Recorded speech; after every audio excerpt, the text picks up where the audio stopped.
Je m'appelle donc Steve Peul, je suis ingénieur de recherche ici au centre SPIN, département procédés environnement et géoressources, et je suis géologue de formation. Donc je travaille ici avec une équipe sur différents sujets en rapport avec les sciences de la Terre et l'environnement.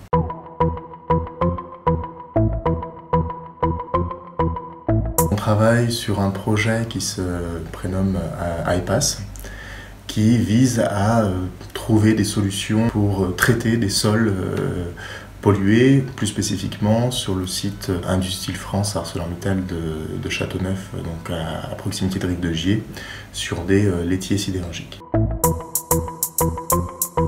Les laitiers, ce sont des roches artificielles, donc qui n'existent pas dans la nature, qui sont produites au cours de la fabrication de l'acier. Dans la chaîne de fabrication de l'acier, on utilise du minerai de fer ou alors de l'acier recyclé. On va fondre cette matière première dans des hauts fourneaux, dans des fours à arc électrique selon la matière première choisie. Et dans ces hauts fourneaux, dans la cuve qui est chauffée à très haute température, à 1500 degrés, va flotter en fait en surface tous les éléments qui ne vont pas rentrer dans la composition de l'acier. Donc ces éléments qui sont moins denses en fait que la fonte vont flotter en surface et vont former une phase qui est généralement plus claire, qui est assimilable en fait au petit lait en fait, et qui va ensuite être refroidi et former le laitier, donc qui est une roche solide. Donc en fait les laitiers ce sont des déchets issus de la fabrication de l'acier. Alors ce sont des déchets qui ont une spécificité, ce sont des déchets qui peuvent être valorisables, c'est-à-dire qu'ils peuvent avoir une deuxième vie. On peut utiliser les laitiers dans les bâtiments, travaux publics, dans les granulats, dans l'industrie du verre, dans l'industrie agricole également, parce qu'ils ont des pH alcalins. Certains laitiers peuvent apporter aussi des phosphates. Donc ce sont des déchets qui ont une richesse. Mais ce sont des déchets qui peuvent être utilisés dans ces différentes voies de valorisation, à condition que bien sûr il n'y ait aucun impact sur l'environnement ou sur la santé.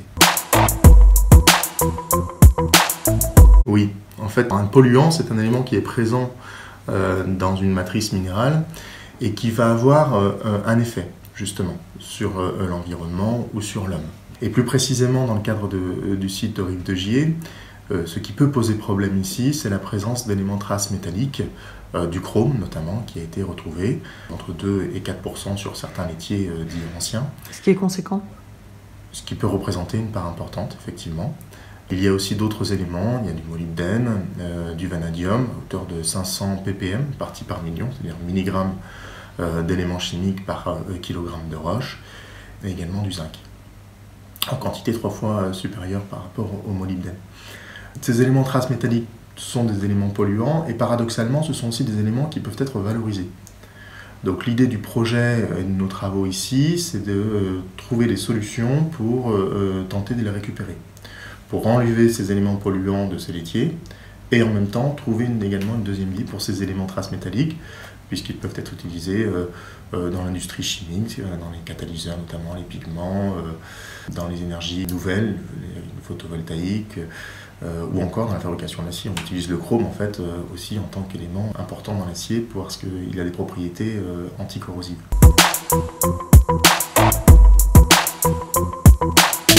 Oui, c'est ça, ça peut être un problème effectivement, notamment sur le site de Rive de Gier, parce que ce sont des laitiers qui sont stockés à l'air libre. Effectivement, avec le temps, alors ça c'est l'idée aussi de travaux qui sont menés aussi notamment par nos collègues au laboratoire Magma et Volcan, et de voir si sur le long terme, ces éléments restent effectivement dans la matrice minérale ou alors vont se dissoudre avec les liquides en présence. Et quand je parle ici de liquides, je parle des eaux de pluie par exemple, qui peuvent être légèrement acides, vont percoler dans ces polluants, peuvent les attaquer et ensuite ces éléments traces métalliques peuvent en solution, donc dans ces liquides, peuvent ensuite être amenés avec les voies de circulation de l'eau dans les nappes phréatiques ou dans d'autres environnements. Le site a commencé notamment sous l'impulsion de Jean-Luc Bouchardon, il me semble que c'était en 2010, dans le cadre du projet FISAFIM. L'idée de Jean-Luc Bouchardon était que donc, ces éléments polluants constituent un risque. Et le risque est fonction de 3 paramètres. Il peut être fonction de la source, du transfert ou encore de la cible. Sur la source, comment on peut jouer sur la source pour limiter en fait ces éléments polluants dans les sols. Ici, la source de polluants présente sur le site ArcelorMittal, c'est essentiellement le chrome. Le chrome parce que c'est un élément qui est très concentré dans ces laitiers, et ce qui nous intéresse particulièrement, c'est une forme d'oxydation du chrome qui est le chrome 6, qui est un élément qui a été effectivement analysé comme étant un élément toxique pour l'homme et pour l'environnement. C'est un élément qui est cancérigène, qui est aussi reprotoxique, donc toxique pour la reproduction, et qui est également mutagène, parce qu'il peut induire des mutations du patrimoine génétique. Heureusement, le chrome 6 n'est pas la forme majoritaire du chrome dans ces laitiers, d'après nos observations, mais c'est un élément qui reste présent et qu'il convient de traiter. Contrairement effectivement au chrome 3, qui est l'espèce ici majoritaire de ces laitiers, le chrome 3 qui va rester, lui, dans les phases minérales. Le chrome 6 est un élément qui, dans ces conditions de pH élevé, va être facilement, effectivement, lessivable, mobilisable par l'eau, qui peut percoler et qui peut s'infiltrer sur ces laitiers. Ça veut dire qu'il peut pénétrer un peu plus les couches profondes. Couches profondes. Ou superficielles. Superficielles, effectivement, tout à fait. C'est pour ça que c'est un élément sur lequel on va axer en priorité nos expériences pour voir comment on peut traiter ce chrome 6 et retirer ce chrome des laitiers afin qu'il ne puisse plus former un danger pour l'homme et pour l'environnement. Donc ici, on peut jouer sur la source, donc limiter la présence de chrome 6. ArcelorMittal y travaille depuis quelques années et a développé des procédés pour faire que on produise des laitiers avec moins de chrome 6 dans les déchets. Donc ça c'est déjà une première étape, mais que faire des laitiers anciens qui sont présents sur le site? Donc c'est pour ça qu'on travaille dessus. Donc là la source c'est difficile de la limiter. On peut travailler sur les transferts et on peut travailler sur la cible. Un transfert, je vais y revenir, et sur la cible. La cible, ça consiste à confiner l'ensemble de ces laitiers. On peut mettre des barrières. Le site ArcelorMittal est d'ailleurs sécurisé, mais on n'empêchera jamais l'accès aux oiseaux, par exemple, présents sur le site. On a trouvé des traces de passage d'animaux, notamment de lapins, sur le site. Donc ces êtres vivants, eux, participent aussi quelque part à la dissémination de ces éléments polluants dans d'autres écosystèmes. Donc là, c'est pareil, c'est difficile à jouer dessus. Et donc l'idée du projet de FISA-FIM mis en place par Jean-Luc Bouchardon était de jouer sur la notion de transfert. Comment on peut limiter en fait les transferts de ces polluants dans d'autres environnements, la nappe phréatique ou le transfert aérien ou d'autres environnements. Donc il a développé avec Olivier Faure notamment, qui est présent ici, biologiste, une solution basée sur le phytomanagement, ce qu'on appelle donc la phytostabilisation. Donc il s'agit ici de faire pousser certaines espèces végétales sur ce sol pour limiter, pour confiner de façon naturelle ces éléments polluants et aussi réhabiliter un écosystème, un technosol. Alors ce n'est pas une étape facile à l'époque, puisque ce sont des sols qui ont beaucoup de contraintes pour faire pousser une plante. Ce sont des sols qui sont dépourvus de matière organique, ce sont des sols qui ne présentent pas de nutriments, puisque ce sont des sols qui sont artificiels. Donc il n'y a pas de phosphate, il n'y a pas de potassium, il n'y a pas d'azote. Ce sont des sols qui ont un pH très alcalin, très basique, supérieur à 9. Donc c'est, imaginez-vous, faire pousser des plantes sur de la soude par exemple, c'est très, très compliqué à faire. Ce sont des sols qui sont granuleux, donc pour implanter, pour stabiliser les racines sur ces sols-là, c'est pareil, c'est une contrainte supplémentaire. Donc il y a toute une série en fait, de facteurs limitants au développement de végétaux sur ces sols. Et pourtant, dans le cadre du projet de Jean-Luc Bouchardon, les chercheurs ont montré que dans certaines conditions, on arrivait à faire pousser des plantes sur ces systèmes-là, en associant certaines espèces végétales, des plantes métallophytes notamment, avec un fertilisant, un amendement qui s'appelle ici le MIAT. Donc c'est une matière d'intérêt agronomique issue du traitement des eaux. Donc ce sont tout simplement des bouts de stations d'épuration qui présentent cette fois-ci pas de risque pour l'environnement. Et en alliant ces deux, on arrive à faire pousser une couverture végétale sur ces laitiers alors que ce n'était pas prédit initialement. Et on arrive à recouvrir de près de 95% le sol en quelques mois, quelques semaines. Et l'idée en fait de ce projet est effectivement de confiner les éléments traces métalliques dans ces feuilles pour éviter qu'ils se dispersent donc, dans le sol, puisque l'eau qui va, par exemple, l'eau de pluie qui va s'infiltrer sur ces végétaux va être captée, donc elle ne va pas participer à la solubilisation de ces éléments traces métalliques pour ensuite les libérer dans le sol. On va aussi limiter l'évaporation ou même le déplacement de ces éléments traces métalliques par le vent. Donc on a limité ici dans le cadre de ces plantes-là d'un facteur 5 à 10 la dispersion de ces polluants. Le problème c'est qu'on a mesuré à la fin du projet, c'était un peu la conclusion de ce projet, la présence de chrome et de molybdène dans les feuilles de la plante. Donc la plante pousse sur ces systèmes-là parce qu'effectivement elle peut s'accommoder ces éléments traces métalliques, chrome, molybdène notamment, mais la contrepartie c'est que c'est une plante qui va accumuler ces éléments traces métalliques dans ses feuilles.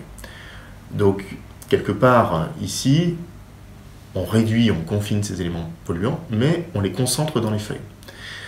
Et s'il y a des herbivores présents sur le site, ils peuvent consommer ces feuilles et ingérer ces polluants.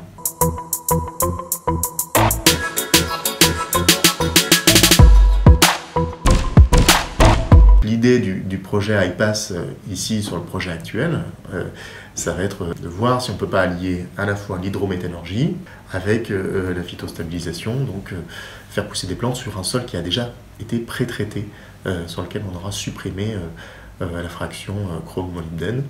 Et puis, dans un dernier temps, les travaux, notamment de thèse, concernent plus spécifiquement Mathieu Scatolin ici, c'est d'utiliser des champignons et des bactéries en symbiose avec ces plantes pour absorber en fait ces éléments polluants dans les racines des plantes. Donc l'idée ici, c'est de confiner en fait le chrome et le molybdène non pas dans les feuilles, et donc les exposer quelque part aux herbivores ou même à toutes les intempéries qui pourraient disperser ces éléments polluants, mais cette fois-ci les concentrer dans les racines avec ces champignons, ces bactéries.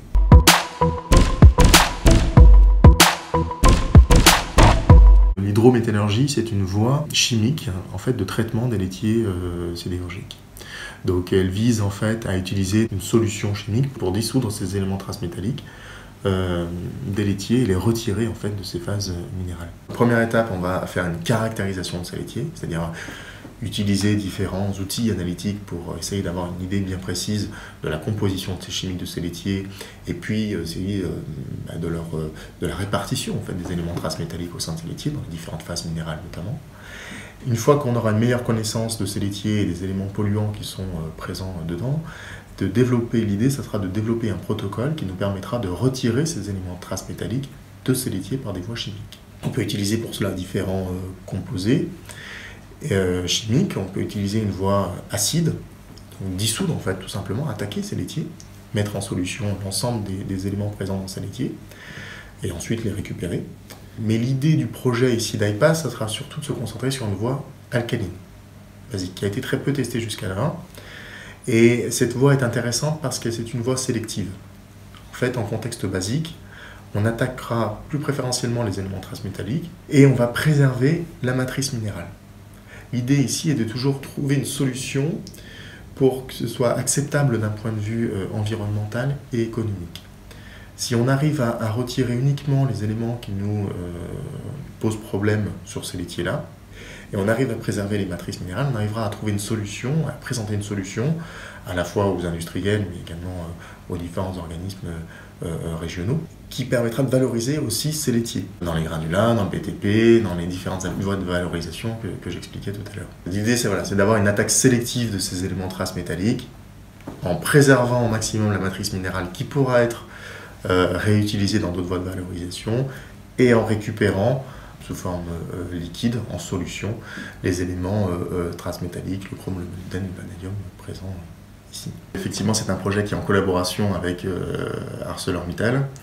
Donc nous, on travaille à proposer des solutions qui puissent être acceptables pour tout le monde, à la fois également pour les habitants aussi, pour le site ArcelorMittal, pour l'industriel, pour l'environnement. Donc on essaie de répondre à l'ensemble de ces questions pour que chacun puisse y trouver son compte, effectivement. Et puis aussi trouver une solution qui soit applicable, pas uniquement au site d'ArcelorMittal, mais à d'autres laitiers en France.